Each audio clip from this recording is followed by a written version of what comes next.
Tudo bem? Posso ir adentrando os vossos lares? Me dão licença? Mas lembre-se, eu não sou o coelhinho da Páscoa, hein? Eu sou a Ana Cristina.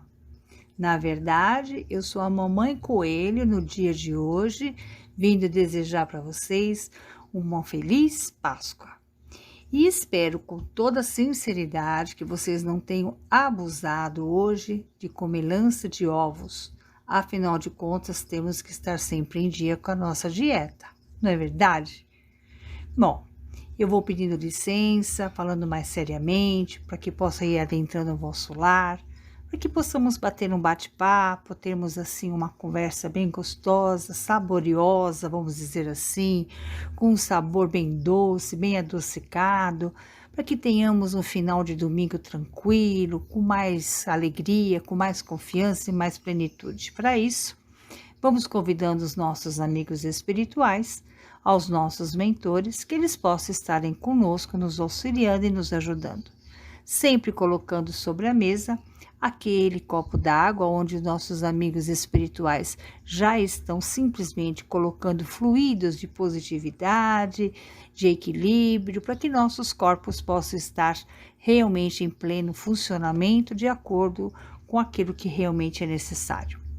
E como disse o Dr. Antônio, que esses amigos que já estão morando conosco em nossa residência estejam também entre nós mais uma vez, para que possamos ter mais harmonia, mais tranquilidade e melhor entendimento nesse pequeno bate-papo que eu vou ter com vocês hoje.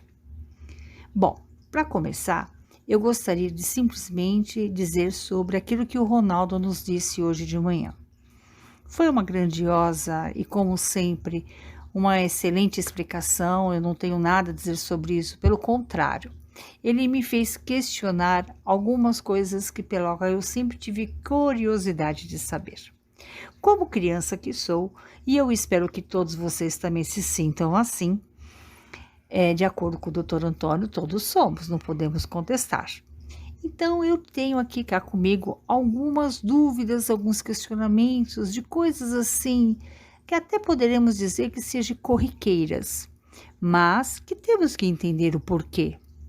Por exemplo, alguém poderia me informar por que ovos de chocolate?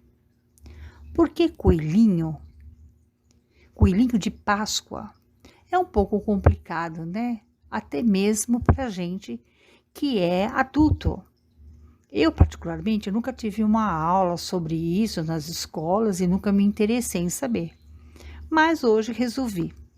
E com isso, eu consegui na internet, claro, muitas histórias, muitas conjecturas, muito simbolismo, muita coisa, mas vamos fugir de toda essa parte que se refere à religiosidade, a essa coisa toda, porque afinal de contas, vamos nos descontrair para saber por que do ovo, né? E eu descobri que realmente o ovo é um símbolo que refere-se ao nascimento. É a vida, que comemorado por muitos povos, representa a esperança de uma nova vida para toda a humanidade. Presentear as pessoas com ovos é um costume muito antigo entre os povos que habitavam a região do Mediterrâneo e do leste europeu e também do Oriente.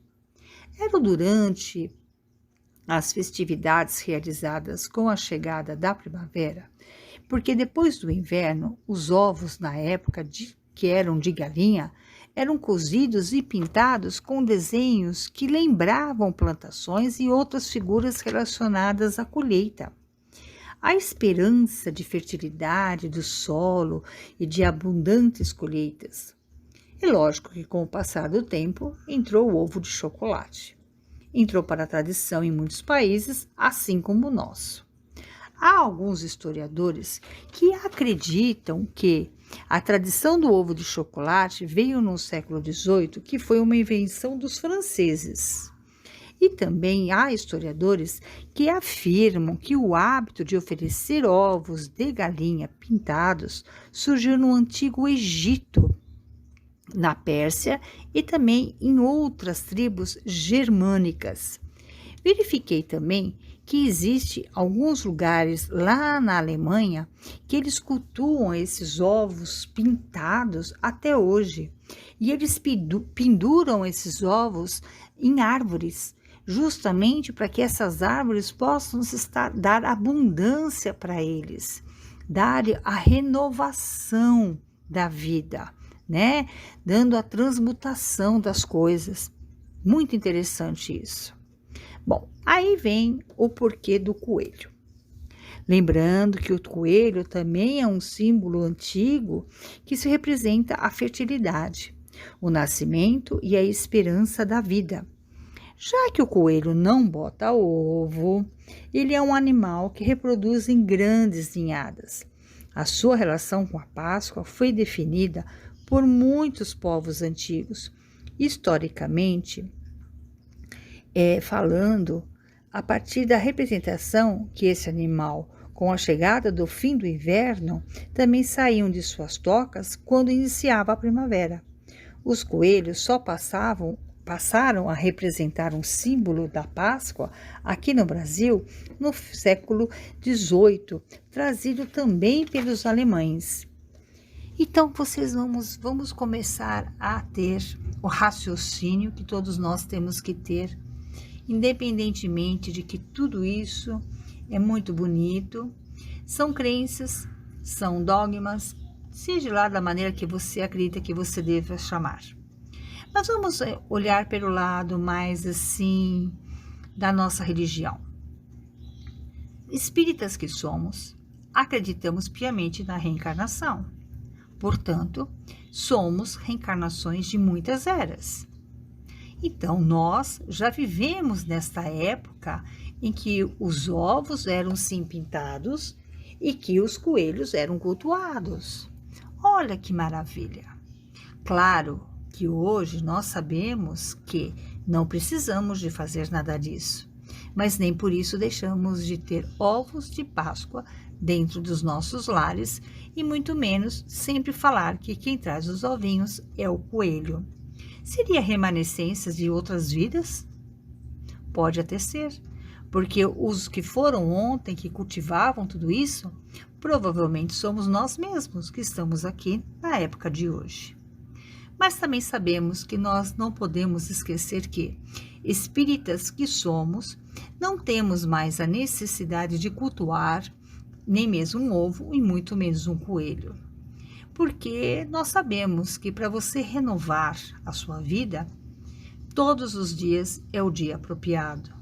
Para você ter fertilidade na sua vida em relação à espiritualidade, à fé, à crença, às tradições e tudo mais, basta você se levantar e estar disposto a evoluir, a estudar, a acreditar, confiar, se respeitar, se humanizar e ter tudo aqueles atributos que nós já ao longo de tantas e tantas eras aprendemos através das nossas reencarnações.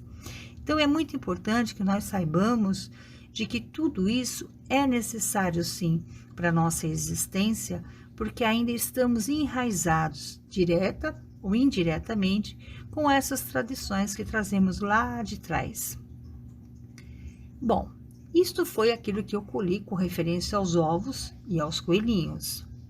Mas eu achei muito pouco, porque eu acreditava que talvez eu fosse encontrar até inúmeras variações de sentido. Mas todas elas sempre estão fundamentadas nesses pequenos trechos que eu disse a você.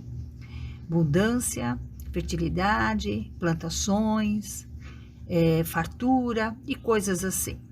Certa feita, Chico foi questionado pelo que ele acreditava, ou melhor, que a espiritualidade diria sobre a Páscoa.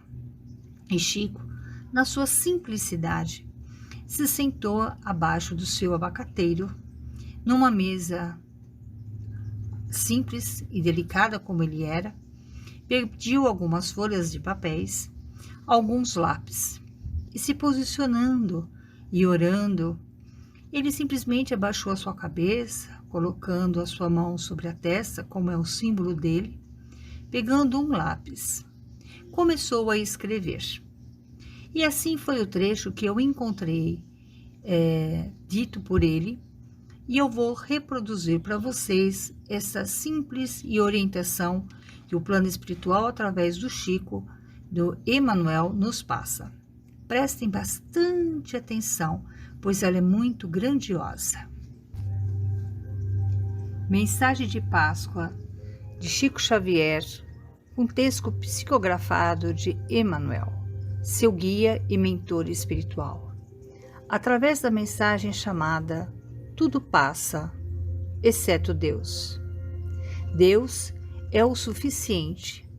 O médium Chico Xavier, através de seu guia Emmanuel, explica o que realmente é importante nesta Páscoa, que é a fé em Deus e em Jesus. Afinal, tudo passa, só não passa o amor de Deus por nós. E assim ele continua. Que Deus não permita que eu perca o romantismo, mesmo sabendo que as rosas não falam. Que eu não perca o otimismo, mesmo sabendo que o futuro que nos espera pode não ser tão alegre. Que eu não perca a vontade de viver, mesmo sabendo que a vida é em muitos momentos dolorosa. Que eu não perca a vontade de ter grandes amigos, mesmo sabendo que com as voltas do mundo, eles acabam indo embora de nossas vidas. Que eu não perca a vontade de ajudar as pessoas, mesmo sabendo que muitas delas são incapazes de ver, reconhecer e retribuir esta ajuda. Que eu não perca o equilíbrio, mesmo sabendo que inúmeras forças querem que eu caia.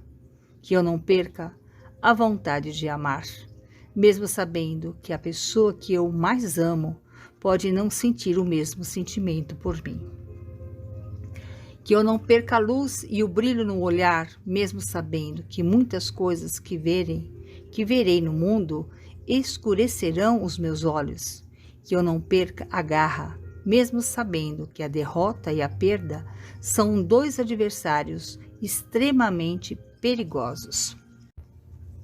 Que eu não perca a razão, mesmo sabendo que as tentações da vida são inúmeras e deliciosas.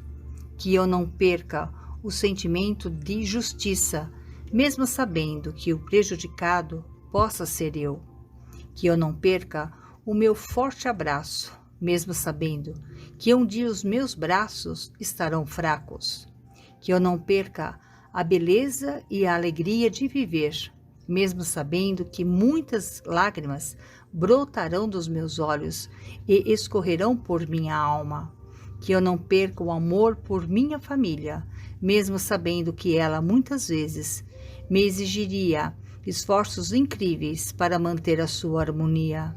Que eu não perca a vontade de doar esse enorme amor que existe em meu coração, mesmo sabendo que muitas vezes ele será submetido e até rejeitado.